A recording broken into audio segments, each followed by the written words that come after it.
All right, my intrepid learners. Today we're going to get started with a course that I'm really excited about.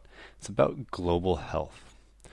And when we're talking about health, one of the most important things we might need to do is think about what it actually means. It's a word that we say a lot. We use the word healthy all the time. You hear it all the time. People are always talking about it. But what does it actually mean? And it actually really became clear to me when I was getting ready for this lesson. I was sitting and talking to my roommates about it, who were both studying medicine, and I told them what I was doing, and they're like, "Well, that's actually pretty hard, isn't it?" And they're right, because it is really hard to define what a healthy person is and what a not so healthy person is. And traditionally, that sort of hard question has been asked with a sort of dichotomy. A dichotomy is when you have two things, and you have like healthy on one side and dead on the other side in this case. Um, and so people have always kind of said, well, this person's like over here, or maybe this person's over here, whatever the case. And that kind of gets a little bit at what health is. I mean, it's kind of describing it, but it's not quite exact enough. So, how about we kind of maybe take a look at what maybe is a better way to think about this? So, to do that, let's draw our person here. We're going to draw a blue person. There we go. And this blue person has a mind, has a body. And I think the best description that I've found of what a healthy person is, or the simplest, is the person who is free from illness, free from injury,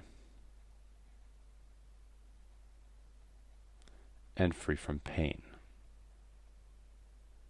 So, in both mind and body, they are free from illness, injury, and pain.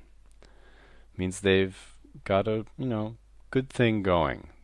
Life is treating them well, and their body feels good. It's doing everything it needs to do, and their mind is doing the same thing. And that's a really hard, I mean, the lines between sick and healthy are obviously a little hard. And we can also replace dead over here with sick as well, because in a way it's not necessarily always going to be that clear. Maybe sick would lay on this chart here in the middle, something like that. But obviously it's more complicated than that, because you could have an incredible body, but your mind could be giving you trouble. And then there's another sort of recipe, like another element to this recipe that I would like to add, which is maybe something that you don't always read very often or think about, but relationships are also really important. And they're very connected, obviously, with the mind. How your relationships are going often has to do with your mind.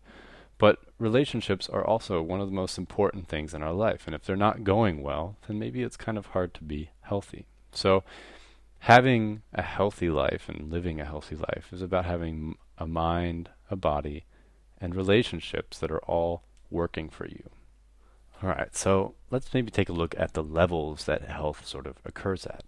And we'll do that by drawing our blue person here. It's not a blue man, it's a blue person. And we've got our personal level of health again. And that again has to do with things like your hygiene, with your nutrition, with your freedom from illness or injury. All that sort of stuff is encapsulated in your personal health. And a lot more. Again, relationships, for example, being another thing. And then when you take more than one person and group them together, then you've got and I am just like repeating the same thing that I just wrote. Why am I doing that? Population. So you are a part of a population of some kind.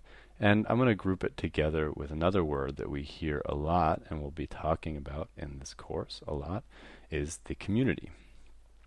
And a lot of times this population and community level is sort of used as a way of comparing different groups of people. It's kind of something that researchers use a lot, and people who are doing action in communities use a lot. And so you have a group of people, let's say we have the blue people over here, and we've got the green people over here. Maybe researchers are taking a look at a certain group of people and trying to say, which one is healthier than the other one. Maybe the green people are healthier in this case. And then trying to figure out, well, why?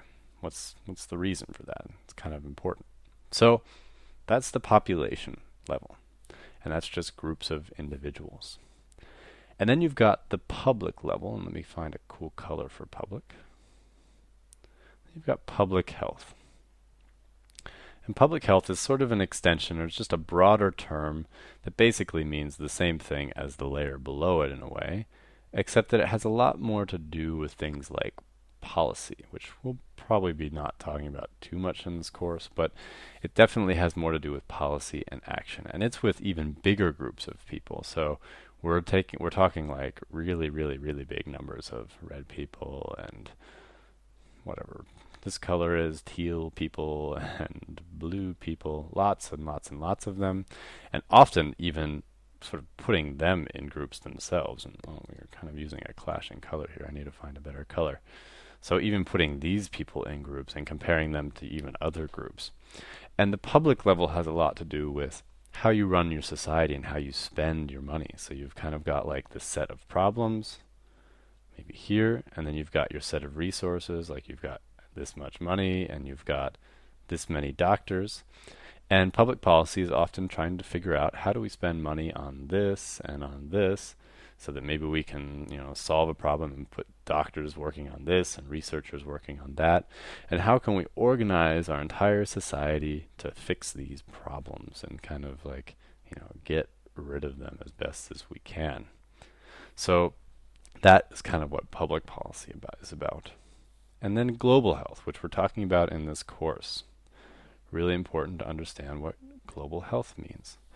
And global health, for the purposes of sort of what we're talking about in this class, it's just basically sort of encapsulating all of this.